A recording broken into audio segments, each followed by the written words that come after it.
അസ്സലാമു അലൈക്കും വറഹ്മത്തുള്ളാഹി വബറകാതുഹു.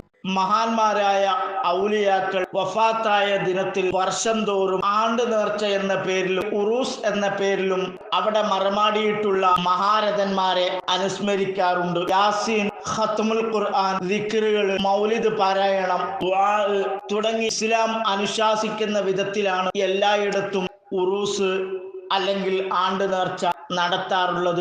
ചിലയിടങ്ങളിലെങ്കിലും ഇതിന് വിഭിന്നമായി ഇസ്ലാം അംഗീകരിക്കാത്ത പരിപാടികൾ സംഘടിപ്പിക്കുന്നുണ്ട്. ആനയും അമ്പാരിയും ചണ്ടമേളങ്ങളും ഗാനമേളയും സിനിമാസ്റ്റിക് ഡാൻസും തുടങ്ങി ഒട്ടേറെ ഇസ്ലാമിക വിരുദ്ധമായ പരിപാടികൾ ആണ്ട് നേർച്ചയുമായി ബന്ധപ്പെട്ട് നടക്കാറുണ്ട്. അതിനെതിരെ ഇസ്ലാമിക പണ്ഡിതന്മാരായ പേരോട് ഉസ്താദിനെ പോലെയുള്ള, ജിഫിരി മുത്തുക്കോയ തങ്ങളെ പോലെയുള്ള, കാന്തപുരം ഉസ്താദിനെ പോലെയുള്ള ഒട്ടേറെ മഹാരഥന്മാരായ പണ്ഡിതന്മാർ രംഗത്തിറങ്ങിയിട്ടുണ്ട്. ഉപദേശിക്കേണ്ടവരെ ഉപദേശിച്ചിട്ടുണ്ട്. ഉപദേശിച്ചിട്ട് നന്നാവാത്ത സ്ഥലങ്ങളാണെങ്കിൽ മുസ്ലിമീങ്ങളോട് ആ ആഘോഷവുമായി ബന്ധപ്പെടരുത് എന്ന് അറിയിച്ചിട്ടുണ്ട്. ചിലയിടങ്ങളിൽ പേരോട് ഉസ്താദിനെ പോലെയുള്ള മഹാരഥന്മാരുടെ പ്രഭാഷണം കേട്ട് അവിടെയുള്ള ഭാരവാഹികൾ, മുത്തവല്ലിമാർ തിരുത്തിയിട്ടുണ്ട്. അത് കണ്ടപ്പോൾ ചില ആളുകൾ പുറത്തു വെച്ചുകൊണ്ട് നിർത്തിവെച്ച ആനമേളവും ചെണ്ടമേളവും ഒക്കെ ഇതൊന്നും നിർത്തിവെക്കാൻ പറ്റില്ല, ഞങ്ങൾ ഇത് തുടരുമെന്ന് വാശി പിടിച്ചുകൊണ്ട് പരിപാടികൾ സംഘടിപ്പിക്കുന്നുണ്ട്. അതിലൊന്നാണ് പുതിയങ്ങാടി നേർച്ച. പേരോട് ഉസ്താദിന്റെ പ്രഭാഷണം കേട്ടുകൊണ്ട് അവിടുത്തെ മുത്തവല്ലി ഒരു ഹറാമായ പരിപാടിയും അടുത്ത വർഷം മുതൽ പുതിയങ്ങാടി നേർച്ചക്കുണ്ടാവുകയില്ല എന്ന് തീരുമാനമെടുത്തുകൊണ്ടാണ് അദ്ദേഹം പിരിഞ്ഞുപോയത്. അദ്ദേഹം അതുപോലെ ചെയ്യുകയും ചെയ്തു. എന്നാൽ അവിടെ എന്തൊക്കെ അവസാനിപ്പിച്ചിട്ടുണ്ടോ അതൊക്കെ തുടരാൻ ചില ആളുകൾ രംഗത്ത് വന്നു. അതിനെയൊക്കെ വഹാബികൾ ഈ അടുത്ത കാലത്തായി എതിർക്കപ്പെടുന്നത് നമുക്ക് കാണാൻ വേണ്ടി സാധിച്ചു. അത് നല്ല കാര്യം തന്നെയാണ്, പ്രോത്സാഹിപ്പിക്കേണ്ടതാണ്. എന്റെ ആത്മാർത്ഥമായ പിന്തുണ ഞാൻ അവർക്ക് വാഗ്ദത്തം ചെയ്യുകയാണ്. അവർക്ക് അതിന് നിർത്തിവെപ്പിക്കാൻ സാധിക്കുകയുമുള്ളൂ. പേരോട് ഉസ്താദിനോ മറ്റു പണ്ഡിതന്മാർക്കോ അത് നിർത്തിവെപ്പിക്കാൻ സാധിക്കുകയില്ല. വഹാബികൾ തന്നെയാണ് രംഗത്ത് വരേണ്ടത്. അതിനൊരു കാരണമുണ്ട്, അത് ഞാൻ പിന്നീട് പറയാം. അതിനു മുമ്പ് ചില കാര്യങ്ങൾ കൂടി വഹാബികളുടെ ശ്രദ്ധയിൽപ്പെടുത്താൻ ഞാൻ ആഗ്രഹിക്കുകയാണ്. വഹാബികൾ തന്നെ നേരിട്ട് നടത്തിയിട്ടുള്ള ഒരാണ്ട് നേർച്ചയാണ് വഹാബികളുടെ ശ്രദ്ധയിൽപ്പെടുത്താൻ ഞാൻ പോകുന്നത്. അതൊന്ന് കണ്ടിട്ട് തിരിച്ചു വരാം. നിന്നനുഗ്രഹ പാത്രമായോ തന്മാർഗങ്ങളിൽ അങ്ങയാൽ വെറുക്കപ്പെട്ടോരുടെ വഴിയല്ല സന്മാർഗഭ്രഷ്ടന്മാർ തൻ പാതയുമല്ല നൂനം. മൂസമൂലവി തിരിതെറുത്തൊരു കൊണ്ടീപം എവിടെങ്കിനാവു പോലെ പുലർന്നു പുതിയ പ്രഭാതം. കുഞ്ഞി മൂസമൂലവി തിരിതെറുത്തൊരു കൊണ്ടീപം എവിടെങ്കിനാവു പോലെ പുലർന്നു പുതിയ പ്രഭാതം. സലഫി സ്ഥാപനങ്ങൾ നാടി പ്രതാപം.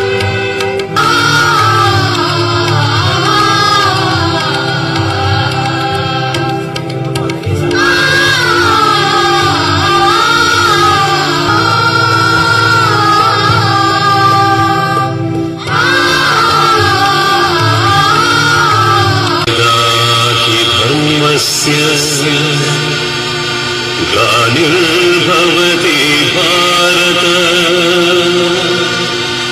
अभ्युत्थानमधर्मस्य तदात्मानं सृजाम्यहम्.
സഹോദരങ്ങളെ, സലഫി ഫെസ്റ്റ് എന്നാണ് ഇതിൻ്റെ പേര് വഹാബികൾ ഇട്ടിരിക്കുന്നതെങ്കിലും ഇതൊരാണ്ട് നേർച്ചയാണ്.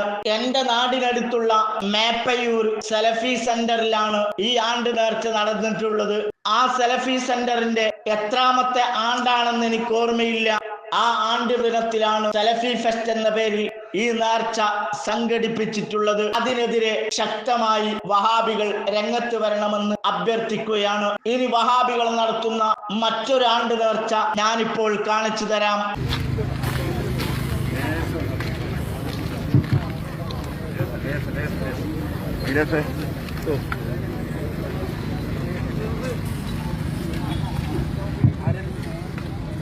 ഈ അക്ഷര രഥയാത്രയെ ആരതിയർപ്പിച്ച് സ്വീകരിക്കുന്നത് പത്മശ്രീ അലി മണിക്കൻ കന്യാകുമാരിയിൽ നിന്നും സമാരംഭം കുറിച്ച ഈ അക്ഷര രഥയാത്ര 108 കേന്ദ്രങ്ങൾ പിന്നിട്ടുകൊണ്ടാണ് കേസരി ഭവനിൽ സമാപിക്കുന്നത്. ആരതിയുറിയാൻ പത്മശ്രീ അലി മണിക്കനെ ആദരപൂർവ്വം ക്ഷണിക്കുന്നു. സമുദ്ര ഗവേഷകരും കൃഷി ഗവേഷകരും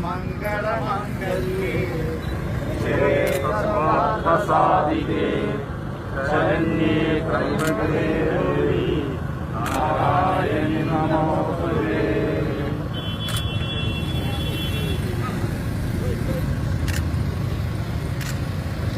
യാത്ര പിന്നിട്ട വഴിത്താരകളിൽ പ്രമുഖ വ്യക്തിത്വങ്ങളുടെ സാന്നിധ്യം കൊണ്ടും സന്യാസിവര്യന്മാരുടെയും മറ്റ് ശ്രേഷ്ഠ വ്യക്തികളുടെയും സാന്നിധ്യം കൊണ്ട് സമ്പന്നമായിരുന്നു. പത്മശ്രീ അലി മണിക്കൻ ഈ ആരതിയൊഴിഞ്ഞ് ഈ രഥയാത്രയെ സ്വീകരിച്ചു. അടുത്തത് പുഷ്പമാല ചാർത്ത്. അതിനായി നാരായണകുറുപ്പ് മാസ്റ്ററെ ആദരപൂർവ്വം ക്ഷണിക്കുന്നു. അക്ഷര ദക്ഷിണ സമർപ്പണമാണ്. നാരായണകുറുപ്പ് അവരുടെ ആദരപൂർവ്വം അക്ഷര ദക്ഷിണ സമർപ്പണത്തിനായി ക്ഷണിക്കുന്നു.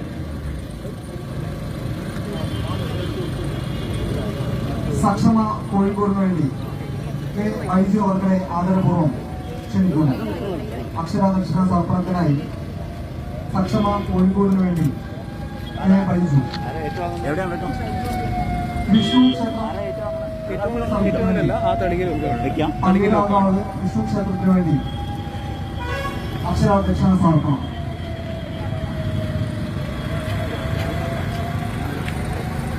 ഭാരതീയ വിചാര കേന്ദ്രം സ്ഥാനീയ സമിതി secretary advocate V G Mohankumar അവർ അക്ഷര ദക്ഷിണ സമർപ്പണം നടത്തുന്നുണ്ട്. ഇതോടൊപ്പം തന്നെ ഗ്രന്ഥ സമർപ്പണവും ഭാരതീയ വിചാര കേന്ദ്രം അഡ്വക്കേറ്റ് വി ജി മോഹൻകുമാർ അവർ നിർവഹിക്കുന്നു. ഈ യാത്രയുടെ പ്രധാന ചടങ്ങുകളിൽ ഒന്നുകൂടിയായിട്ടുള്ള ഗ്രന്ഥ സമർപ്പണം മുഴുവൻ ആളുകൾക്കും പുഷ്പാർച്ചന നടത്താവുന്നതാണ്.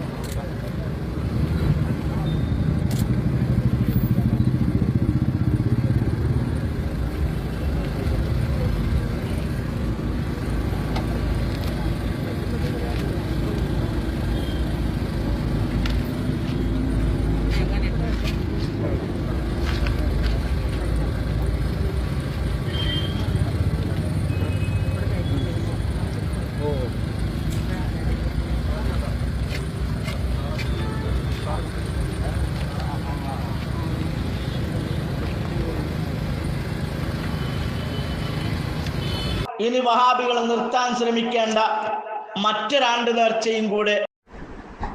കേരളത്തിൽ അങ്ങോളം ഇങ്ങോളം മാനവ സൗഹാർദ്ദ വേദികളിലും ക്ഷേത്രോത്സവങ്ങളിലും നിറസാന്നിധ്യമാണ് ബഹുമാന്യനായ പണ്ഡിതൻ മുജാഹിദ് ബാലുശ്ശേരി.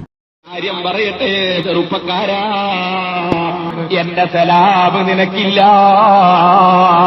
നീ മുസ്ലിമാണോ അല്ലേ എന്ന് വേർതിരിച്ചറിയാൻ എനിക്കെങ്ങനെ കഴിയും? നിനക്കൊരു മതമില്ലേ? നീ റബീഉൽ അവ്വൽ 12 അള്ളാഹുവിന്റെ റസൂല് ജനിച്ചതിൽ സന്തോഷിച്ച് നീ ലൈറ്റ് പിടിപ്പിച്ചോ? ഉപ്പാപ്പ തങ്ങളെ മഖബറയിലെ ഉറൂസിന് നീ അലങ്കാരം വെച്ചോ? ഇവിടെ ആലിമീങ്ങളും സാലിഹീങ്ങളും ഒക്കെ വരുന്ന സ്ഥലമല്ലേ? അതിന്റെ പേരിൽ ബഹുമാനപ്പെട്ടവരുടെ അതിഥികളായി വരുന്ന ആലിമീങ്ങൾ, ഔലിയാക്കൾ, സാലിഹീകൾ അവരൊക്കെ വരുന്ന സ്ഥലം നീ ഒന്ന് അലങ്കരിച്ചു വെച്ചാൽ, നിന്റെ വീട്ടിലെ കല്യാണത്തിന് വരുന്ന നീ ക്ഷണിച്ച അതിഥികൾക്ക് വേണ്ടി നിന്റെ വീട് നീ അലങ്കരിക്കാറില്ലേ? എങ്കിലും മഹാന്മാര് കിടക്കുന്ന സ്ഥലം അവരുടെ അതിഥികൾ വരുമ്പോൾ അവർക്ക് വേണ്ടി അലങ്കരിച്ചതിന് നീ കുറ്റം കാണണ്ട. നീ മുസ്ലിമല്ലേ? നിങ്ങൾക്ക് അല്ലാഹുവിന്റെ റസൂലിന്റെയും ഔലിയായിന്റെയും മഖ്ബറകൾ നിങ്ങൾക്ക് സിയാറത്തിന് വേണ്ടി സന്ദർശനത്തിന് വേണ്ടി പോകുന്നതിൽ തെറ്റില്ല. നിങ്ങൾ പോയി മഖ്ബറയുടെ സമീപത്ത് വെച്ച് നിങ്ങൾ ദുആ ചെയ്തോ?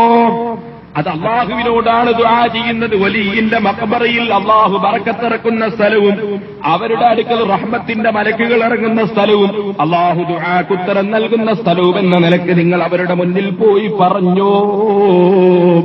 അതേസമയം ഏതെങ്കിലും ഒരു ദേവാലയത്തിൽ, ഒരു ഹിന്ദുക്കളുടെ ദേവാലയത്തിലോ ക്രിസ്ത്യാനിയുടെ ചർച്ചിലോ അവരുടെ ആരാധന നടക്കുമ്പോ അവരുടെ തെയ്യത്തിനെടുക്കലും അവരെ ദൈവത്തിനെടുക്കലും നിനക്ക് പോകാനുള്ള, നിന്റെ മതത്തിൽ നിന്ന് നീ മറ്റൊരു മതത്തിലേക്ക് പോകാനുള്ള ധൈര്യം നിനക്ക് പകർന്നത് എവിടെ നിന്നാ?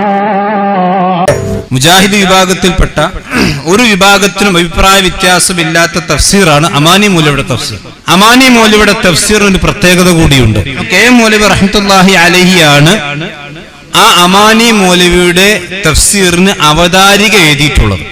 അമാനി മൗലവി ചുരുക്കി പറയാൻ അതിലും ഭൂതം, ജിന്ന്, മലക്ക്, ദേവൻ, ദേവി, പിശാച്, മരണമടഞ്ഞവർ ആദിയായ ഏതിൽ നിന്നെങ്കിലുമുള്ള സഹായാർത്ഥനകളും ചില പ്രത്യേക തരത്തിലുള്ള കർമ്മങ്ങളും അടങ്ങിയിരിക്കും. അമാനി മൗലവി വ്യക്തമായി പറഞ്ഞു, സിഹിർ എന്ന് പറഞ്ഞാൽ എന്തിനാണ് പറയാ, എന്താണ് സിഹിറിന്റെ ഉള്ളടക്കം. അതാണ് അമാനി മൗലവി പറഞ്ഞത്. സാഹിർമാരെ കൊണ്ട് ഒരുപാട് ഉപദ്രവം സമൂഹത്തിലുണ്ട്. അപ്പൊ വളരെ കൃത്യമാണ് കാര്യങ്ങൾ, നിഷേധിക്കാൻ യാതൊരു വകുപ്പുമില്ല. നിനക്ക് മുസ്ലിമായി മരിക്കുന്നതിന് പകരം ഈമാനില്ലാതെ മരിക്കണമെന്ന് ആഗ്രഹമുണ്ടോ? മതസൗഹാർദ്ദമാണെന്ന് പറഞ്ഞ് നമുക്കവിടെ പോകാനോ അത് ഉത്സവങ്ങളിൽ പങ്കെടുക്കാനോ അനുവദനീയമല്ല. മുസ്ലിങ്ങൾ പലരും ആലോചിച്ചിട്ടില്ല ഈ വിവരം. ഹിന്ദുക്കളുടെ ദേവാലയത്തിൽ ഉത്സവത്തിൽ പങ്കെടുക്കൽ നമുക്ക് അനുവദനീയമല്ല. ഒരു സൗഹാർദ്ദമാണെന്ന് വല്ലവരും പഠിപ്പിക്കുന്നുണ്ടെങ്കിൽ അത് സൗഹാർദ്ദമല്ല, അത് ഇസ്ലാം മതം തകർക്കലാണ്, ഹിന്ദുമതം തകർക്കലാണ്, ക്രിസ്തുമതം തകർക്കലാണ്. ഓരോ മതത്തിന് ഓരോ ആചാരമുണ്ട്. മതം തകർക്കലല്ല ശരി, മറിച്ച് മതം നിലനിർത്തലാണോ. അതേ സമയത്ത് അവർ ഉത്സവത്തിന് പോകുമ്പോൾ അവരെ പരിഹസിക്കലും അനുവദനീയമല്ല, അവരെ ചീത്ത പറയൽ അനുവദനീയമല്ല, അവരെ ഒരു ശല്യവും ചെയ്യാൻ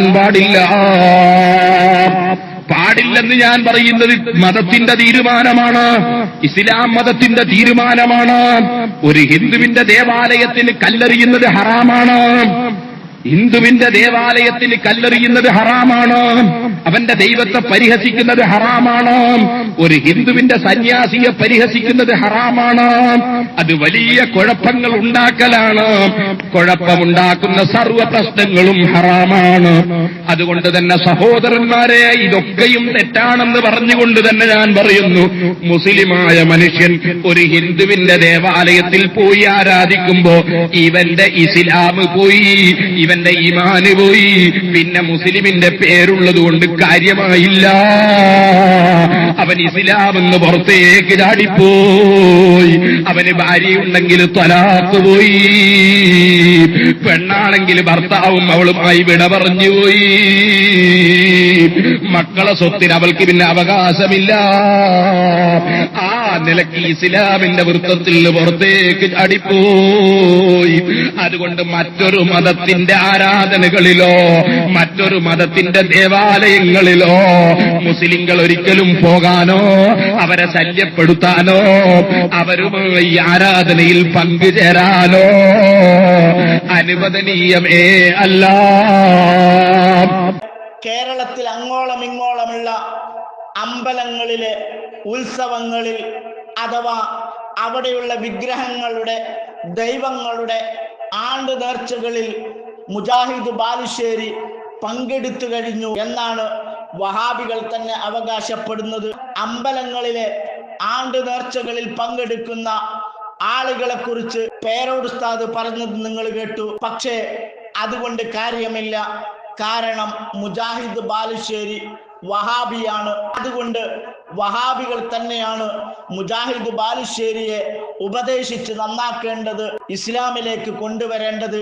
ആ പണിയെടുക്കാൻ അവരോട് അഭ്യർത്ഥിക്കുകയാണ്. ഇനി വഹാബികൾ നടത്തുന്ന മറ്റൊരു ആണ്ട് നേർച്ച, തൗഹീദിനെ സ്നേഹിക്കുന്ന ആരെങ്കിലും അവശേഷിക്കുന്നുവെങ്കിൽ, ആരെങ്കിലും ജീവിച്ചിരിക്കുന്നുവെങ്കിൽ നെഞ്ചത്തി കൈവച്ച് ഹുക്കുമു പറ. മംഗളമാണിക്കേടത്ത് ക്ഷേത്രത്തിൽ ആദ്യത്തെ തേങ്ങയടക്കൽ വഴിപാടിലുള്ള തേങ്ങ കൊടുത്തത് മറിയുമ്മയുടെ മകൻ മങ്കട അബ്ദുൽ അസീസ് മൗലവിയാണ് എന്ന് 2006 മാർച്ച് 26 ഞായറാഴ്ച പുറത്തിറങ്ങിയ ശ്രീ എന്ന സപ്ലിമെന്റിൽ മലയാള മനോരമയിൽ ആരാണ് ഈ മങ്കട അബ്ദുൽ അസീസ് മൗലവി? ആരായിരുന്നു അദ്ദേഹം? മടവൂരികളുടെ സംസ്ഥാന പ്രസിഡന്റ്. ഹുസൈൻ മടവൂർ ഒരു കസേരയിലാണെങ്കിൽ അപ്പുറത്തെ കസേരയിൽ മങ്കട അബ്ദുൽ അസീസ് മൗലവി ഉണ്ടായിരുന്നു. ഇനി വഹാബികൾ നടത്താൻ ശ്രമിക്കുന്ന മറ്റൊരു ആണ്ട് നേർച്ച, ഞാനിവിടെ വന്നപ്പോഴാണ്, കൊണ്ടോട്ടിയിൽ വന്നപ്പോഴാണ് ഈ കുബ്ബയെ കുറിച്ച് കൂടുതൽ കാര്യം അറിഞ്ഞത്. കൊണ്ടോട്ടി നേർച്ചയെക്കുറിച്ച് കേട്ടിട്ടുണ്ട്, പക്ഷെ കുബ്ബയെക്കുറിച്ച് അറിഞ്ഞപ്പോൾ അത് ഇന്ത്യൻ രാഷ്ട്രീയത്തിലും നമ്മൾ കടന്നു പോകുന്ന കാലത്തിൻ്റെയും ഒരു മാതൃകയാണ് ഈ കൊണ്ടോട്ടി നേർച്ച. ആ കൊണ്ടോട്ടി നേർച്ച 13 വർഷമായി നടക്കുന്നതാണ്. അതും ഈ മുഹമ്മദ് ഷാ തങ്ങളൊക്കെ ആദ്യകാലത്ത് ദളിതർക്ക്, സവർണർക്ക്, മതമൈത്രിക്ക് വേണ്ടി പ്രവർത്തിച്ചൊരു നേതാവ് കൂടിയാണ്. വലിയൊരു സാഹിബാണ്. അപ്പൊ ആ മനുഷ്യന്റെ ഓർമ്മ പുതുക്കുന്ന ഒരു വലിയ ഉത്സവം അത് ഈ നാട്ടുകാരുടെ ആവശ്യമാണ്. അത് നമുക്ക് നടത്തി കൊടുക്കാം. നല്ല ഐഡിയകൾ, ഒരുപാട് ഐഡിയാസ് പറയുന്ന ആളാണ്. ഈ ഇതൊരു ചരിത്ര സ്മാരകമാണ്. അതിനെപ്പറ്റി അനുസ്മരിക്കാൻ വേണ്ടി ചരിത്രമായിട്ട് ബന്ധമുള്ളവരും അത് പഠിക്കാൻ ആഗ്രഹിക്കുന്നതും ഒരു ഉത്സവം അല്ലെങ്കിൽ ഒരു ഒത്തുചേരൽ, ടുഗദർനെസ് എന്നുള്ള ആശയം വളരെ നല്ലതാണ്. തെരഞ്ഞെടുക്കപ്പെട്ടു വന്നാൽ അതിനുവേണ്ടി മുൻകൈ എടുക്കുന്ന ആദ്യമായിട്ട് പറയാം. കൊണ്ടോട്ടിക്ക് ഉറപ്പ് നൽകിയിരിക്കുന്നു വീട്ടിൽ. കണ്ടല്ലോ സഹോദരങ്ങളെ, ET മുഹമ്മദ് ബഷീറാണ്, കടുത്ത വഹാബിയാണ്. അയാൾ ഇത്തരം ആണ്ട് നേർച്ചകളെ സംബന്ധിച്ച് പറഞ്ഞ കാര്യങ്ങൾ നമുക്ക് ആദ്യം ഒന്ന് കേട്ടു നോക്കാം. വളരെ വളരെ ഗൗരവമുള്ളൊരു സംഗതിയാണ്. കാരണം ശിർക്ക് എന്നെ ലളിതവൽക്കരിക്കുക, അങ്ങനെ ചെയ്താൽ ശിർക്കാവില്ല, ഇങ്ങനെ ചെയ്താൽ ശിർക്കാവില്ല, ഇന്നതുമാതിരി വിളിച്ചാൽ ശിർക്കാവില്ല എന്ന് പറഞ്ഞിട്ട് അതിന് ജനങ്ങളുടെ ഇടയിൽ അതിനുള്ള, അതായത് അള്ളാഹുത്താല എല്ലാ തെറ്റും പൊറുക്കും, വേണ്ടി വന്നാൽ അള്ളാഹുത്താല പൊറുക്കില്ലെന്ന് വ്യക്തമായിട്ട് പറഞ്ഞിട്ടുള്ള, ഖുർആനിൽ ആവർത്തിച്ച് പറഞ്ഞിട്ടുള്ള അള്ളാഹുവിൽ പങ്കു ചേർക്കൽ എന്ന ഗൗരവതരമായൊരു കാര്യത്തെ സംബന്ധിച്ച് ആളുകളെ പേടിപ്പിച്ച് നിർത്തുന്നതിന് പകരം അതിനെ എന്തിനാണ് ലളിതവൽക്കരിക്കുന്നത്? അതിനെ ലളിതവൽക്കരിക്കുന്നതിൻ്റെ ഫലമായി കിട്ടാൻ പോകുന്ന ലാഭം എന്താണ്? നമ്മൾ ഗൗരവമായിട്ട് കാണേണ്ട ഒരു കാര്യമുണ്ട്. അമാനി മൗലവി സാഹിബിൻ്റെ ഖുർആൻ പരിഭാഷയുടെ ഒരു വ്യാഖ്യാനത്തിൽ ഞാൻ ഈയിടെ വായിച്ചൊരു സംഗതി, വലിയ ശിർക്കിനെ കുറിച്ചല്ല പേടിക്കേണ്ടത്, ചെറിയ ശിർക്കിനെ കുറിച്ചാണ്. എന്താണ് മൗലവി അതിൻ്റെ വ്യാഖ്യാനത്തിൽ പറഞ്ഞതെന്ന് ചോദിച്ചാൽ വളരെ നല്ലൊരു ഉദാഹരണമാണ്. മൗലവിൻ്റെ ഭാഷ എന്ന് പറഞ്ഞാൽ ആ കാലത്ത് അമാനി മൗലവി ഖുർആൻ പരിഭാഷ എഴുതിയ കാലത്ത് മൗലവിൻ്റെ കയ്യിലുണ്ടായിരുന്ന ഭാഷയുടെ ആ സൗന്ദര്യം ഒന്നും ഇന്ന് ആലോചിക്കാൻ കഴിയില്ല. മൗലവി അതിൽ വിശദീകരിക്കുകയാണ്. കറുത്ത കൂരിരുട്ടിൽ മിനുസമുള്ള കറുത്ത തറയിലൂടെ എറുമ്പഴഞ്ഞ് വരുന്നത് പോലെ വരുന്ന ശിർക്കിനെയാണ് പേടിക്കേണ്ടതെന്നാണ്. അതിന് വലിയ ശിർക്കിനെ പേടിക്കേണ്ടതാണ്. പേടിക്കേണ്ടതെന്നല്ല അർത്ഥം. വേറൊരു പടച്ചവനുണ്ടെന്ന് ആരും പറയില്ല, അള്ളാഹിനെ പോലെ വേറൊരു അള്ളാഹ് ഉണ്ടെന്ന് പറയില്ല. എന്നാൽ നിങ്ങളറിയാതെ കൂരിരുട്ടിലൂടെ കറുത്ത പ്രതലത്തിലൂടെ കടന്നു വരുന്ന എറുമ്പിനെ പോലെ, ഇഴഞ്ഞു നീങ്ങുന്ന എറുമ്പിനെ പോലെ വരുന്ന ഷിർക്കിനെ പേടിക്കണമെന്ന് പറഞ്ഞ എന്തുകൊണ്ടാണ്? അറിയാതെ നിങ്ങളിൽ വഴുതി വീഴുന്ന ഷിർക്കിൻ്റെ ഗൗരവത്തെക്കുറിച്ച് ജനങ്ങളെ ബോധ്യപ്പെടുത്താൻ വേണ്ടിയാണ്. അങ്ങനെ നിൽക്കുന്ന ഒരു സന്ദർഭത്തിൽ, അത്രയും പേടിപ്പിച്ച് നിർത്തേണ്ട ഒരു സംഗതിയിൽ ലളിതവൽക്കരിച്ചുകൊണ്ട് എന്തിനാണ് പാവപ്പെട്ടവരെ വഴിതെറ്റിക്കാൻ ശ്രമിക്കുന്നത്? അപ്പോൾ വലിയ വലിയ മത രംഗത്തുള്ള ആളുകൾ വലിയ വലിയ പ്രസംഗപീഠത്തിൽ നിന്ന് അതൊന്നും സാരമില്ല, അങ്ങനെ വിളിച്ചാൽ കുഴപ്പമില്ല, ഇങ്ങനെ പറഞ്ഞാൽ കുഴപ്പമില്ല എന്ന് പറഞ്ഞുകൊണ്ട് മനുഷ്യ മനസ്സുകളിൽ ഉണ്ടാകുന്ന ഈ ശിർക്കിനെക്കുറിച്ചുള്ള പേടിയെ ലളിതവൽക്കരിക്കുന്നതിന് പിന്നിലുണ്ടാകുന്ന തെറ്റായ പ്രവണതയെ തിരിച്ചറിയാൻ കഴിയണമെന്നതാണ് ഈ കാലഘട്ടത്തിലെ ഏറ്റവും വലിയ ചാലഞ്ച്. അതുതന്നെയാണ് പുതിയ തലമുറ ഗൗരവമായി ഏറ്റെടുക്കേണ്ട പ്രശ്നവും എന്ന് ഞാൻ നിങ്ങളുടെ മുമ്പിൽ സൂചിപ്പിക്കുകയാണ്. ആദ്യം എതിർത്ത വീഡിയോ ആണ് നിങ്ങൾ കണ്ടിട്ടുള്ളത്. അദ്ദേഹത്തിന് അതിൽ മാറ്റം സംഭവിച്ചിരിക്കുകയാണ്. ഒരുപാട് അനാചാരങ്ങൾ, ഒരുപാട് ഹറാമായ പ്രവർത്തനങ്ങൾ കൊണ്ടോട്ടി നേർച്ചയിൽ ഉള്ളത് കാരണം മതപണ്ഡിതന്മാർ അതിനെ എതിർക്കുകയും ഇല്ലായ്മ ചെയ്യാൻ ശ്രമിക്കുകയും ചെയ്തതിന്റെ ഭാഗമായി 13 വർഷമായി മുടങ്ങിക്കിടക്കുന്ന ആണ്ട് നേർച്ച നടത്താൻ മുൻകൈയെടുക്കുമെന്ന് പറയുന്നത് വഹാബിയായ ET മുഹമ്മദ് ബഷീറാണ്. എത്രയും പെട്ടെന്ന് തന്നെ ET മുഹമ്മദ് ബഷീറിനെ വിളിച്ചുകൊണ്ട് ഇതരുതെന്ന് പറയാൻ വഹാബികൾ മുൻകൈയെടുക്കണമെന്ന് ഓർമ്മപ്പെടുത്തുകയാണ്. മാത്രവുമല്ല, വഹാബികളുടെ ബി ടീമായ കുരുവട്ടൂരികൾ ഇതിനെ അനുകൂലിച്ച് സംസാരിക്കുന്നത് നമുക്കൊന്ന് കേട്ടു നോക്കാം. യഹൂപ്പാപ്പാനെ നേർച്ച മുടക്കിന്നാണെന്ന് നമ്മളെ നാട്ടിൽ ചില ആൾക്കാർ മഹത്വം പറഞ്ഞു. ഞാൻ അവിടെ വാല് പറഞ്ഞത് കൊണ്ടാണ് യാഹൂപ്പാപ്പാനെ നേർച്ച മുടങ്ങിയെന്ന്. മുടങ്ങിയിട്ടില്ല, 2 നേർച്ച ഉണ്ടായി. അതാണ്ട് ശരീഅത്തിന്റെ നേർച്ച, ത്വരീഖത്തിന്റെ നേർച്ച. യാസീനോദിയിട്ടൊക്കെ ഉള്ള വേറെ ചണ്ട മുട്ടൊന്നും ഇല്ലാത്തൊരു നേർച്ച, ചെറിയൊരു നേർച്ച ഉണ്ടാവും. ചണ്ടയൊക്കെ മുട്ടിയിട്ട് ആനയൊക്കെ വന്നിട്ട് ഉഷാറുള്ള നേർച്ച, 2 നേർച്ച. മുടങ്ങിയൊക്കെയല്ല, അത് ഉഷാർ കൂടിയൊക്കെയാണ്. പിന്നാലെ ആ സന്തോഷത്തിന്റെ പേരിൽ ചണ്ട മുട്ടി. ചണ്ടക്കും വേണ്ടതൊന്ന് മുട്ടിയ ഖുർആനിൽ പറയേണ്ട എല്ലാ വസ്തുക്കളും തസ്ബീഹല്ലും. ഇവര് പറഞ്ഞ 6 മണി തസ്ബീഹെല്ലാം പറ്റൂല. പിന്നെ എങ്ങനെ എല്ലാ വസ്തുക്കളും തസ്ബീഹല്ലെന്ന് ഖുർആൻ പറയണ്ടേ? ചണ്ട തസ്ബീഹെല്ലാം പറ്റൂല. ചണ്ടക്ക് തസ്ബീഹല്ലേ? അവൻ പറയാ ചണ്ട സ്വന്തം ചെല്ലുമ്പോൾ പറഞ്ഞിട്ട് ചണ്ടക്കൊന്ന് കൂടി ചെല്ലേണ്ടി വരും. ദഫിന്റെ മാതിരി തന്നെ. യാഹൂ തങ്ങളുടെ നേർച്ചയിൽ ഉണ്ടായിരുന്ന അനാചാരങ്ങൾക്കെതിരെ തിരൂരിൽ വെച്ച് പേരോട് ഉസ്താദ് സംസാരിച്ചപ്പോൾ ആ സംസാരം കേട്ട മുത്തവല്ലി അവിടെയുള്ള അനാചാരങ്ങൾ നിർത്താൻ വേണ്ടി കിണഞ്ഞ് പരിശ്രമിക്കുകയും പിറ്റത്തെ കൊല്ലം അതില്ലായ്മ ചെയ്തുകൊണ്ടുള്ള സുന്ദരമായ നേർച്ച സമദ് ആനവരി പറഞ്ഞതുപോലെ യാസീനോത്തും മൗലിദ് പാരായണവും ദുആയും മാത്രമുള്ള ആണ്ട് നേർച്ച അദ്ദേഹം നടത്തി. എന്നാൽ അതിന് പുറത്ത് ചില ആളുകൾ ചേർന്നുകൊണ്ട് അവിടെ എന്തൊക്കെ നിർത്തൽ ചെയ്തോ ആ അനാചാരങ്ങളൊക്കെ തുടർന്ന് കൊണ്ടുപോകാനുള്ള ശ്രമം നടത്തി. അതിനെ സംബന്ധിച്ചാണ് സമദ് ആനവാരി പറഞ്ഞിരിക്കുന്നത്, അവിടെ നേർച്ച നിർത്താൻ വേണ്ടി ശ്രമിച്ചവർ പരാജയപ്പെട്ടു. അവിടെ നേർച്ച വിഫലമാവുകയാണ് ചെയ്തത്. ഒന്ന്, ഹറാമൊന്നും ചേരാത്ത നേർച്ച നടക്കുന്നു. അതോടൊപ്പം ചെണ്ട മുട്ടിക്കൊണ്ടുള്ള നേർച്ച, അതാണത്രേ കുരുവട്ടൂരികൾക്ക് ഇഷ്ടപ്പെട്ട നേർച്ച. അത് നിർത്തിക്കാൻ ഒരു പേരോടിനും കഴിയില്ല എന്ന് അവകാശപ്പെട്ടുകൊണ്ട് പേരോട് ഉസ്താദിനെ കളിയാക്കുകയാണ്. ഇനി പുതിയങ്ങാടി യാഹൂ തങ്ങളുടെ ആണ്ട് നേർച്ചയിൽ നിന്നുപോയ അനാചാരങ്ങൾ ആരാണ് കൊണ്ടുവന്നത് എന്നുകൂടി നമുക്ക് പരിശോധിക്കാം. ചെണ്ട മുട്ടുന്ന ചെണ്ടയും കൊണ്ട് മുട്ടിയിട്ട് ഈ കുണ്ടോട്ടിയിൽ നടക്കുന്ന ഒരു പൂരമില്ലേ, നേർച്ച എന്ന പേരിൽ നടക്കുന്ന ഒരു തോന്നിവാസം,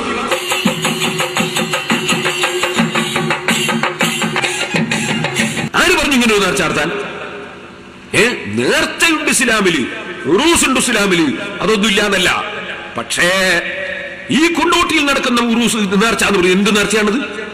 കുറെ തോന്നിവാസം നടത്തലാണോ നേർച്ച? ഈ കുണ്ടോട്ടിയിലും പരിസരങ്ങളിലുമുള്ള ഈമാനോടെ മരിക്കണമെന്ന് ആഗ്രഹിക്കുന്ന മുസ്ലിമീങ്ങളോട്, തത്വയോടെ ജീവിക്കണമെന്ന് ആഗ്രഹിക്കുന്ന മുസ്ലിം സ്ത്രീകളോട് ഞാൻ പറയുന്നു, കുണ്ടോട്ടി നേർച്ച നടക്കുന്നു എന്ന് കേട്ടാൽ നിങ്ങൾ വീട്ടിലിരുന്നോളണം.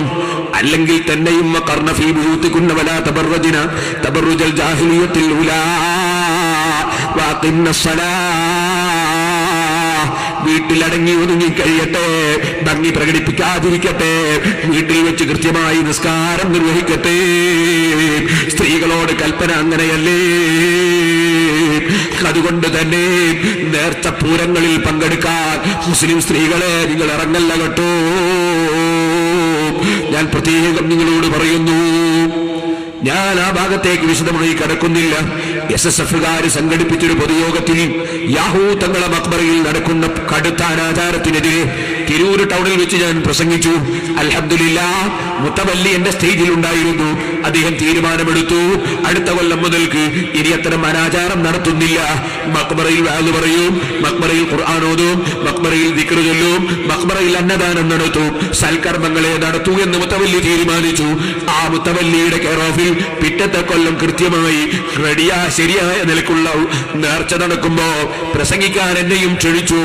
ഞാനവിടെ പ്രസംഗത്തിന് പോയി. സഹോദരന്മാരെ, പ്രസംഗം കഴിഞ്ഞ് ഞാൻ ഇറങ്ങി വരുമ്പോ കാണുന്നൊരു കൂട്ടർ മുട്ടിപ്പാടി പോകുന്നു.